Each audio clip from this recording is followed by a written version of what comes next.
إلى الشمال الغربي من عجلون وعلى مسافة 10 كيلومتر، وإلى الغرب من عبين تقع خربة المقاطع. هذه الخربة التي تحدثنا عنها في لقاءاتنا القديمة بأنها تحوي على أقدم فسيفساء مؤرخة في الأردن. مساحة الموقع حوالي 30 دنم، ويحيط بهذا الموقع الآن شوارع معبدة كما تشاهدون، بالإضافة إلى أن هذا الموقع يضم أساسات لجدران أثرية وكهوف استخدمت للسكن في العصر الروماني والبيزنطي، لأن هذه المنطقة كما ذكرت منطقة باردة، وبالتالي المساكن السطحية لا تلبي غرض هذا الإنسان في هذه المنطقة، وبالتالي وجد البديل من خلال حفره للكهوف واستخدمها سكنا، حيث قسمت هذه الكهوف إلى غرف جانبية وغرف صغيرة وغرف أكبر.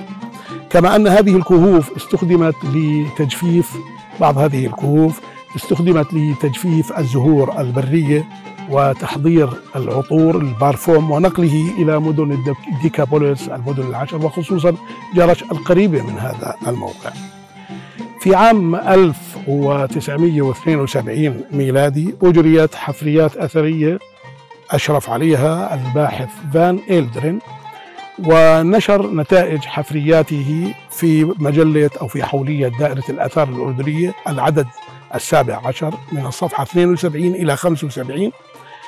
ذكر فيه بأنه عثر على نقش يوناني. هذا النقش اليوناني موضوع داخل دائرة يتألف من 11 سطرا مكتوب بالخط اليوناني، ما ترجمته: اليسوع من نسل العذراء في عهد التقي أيوب وماغنوس وبراخوس رجال الدين الأتقياء ومقدونيوس الخادم.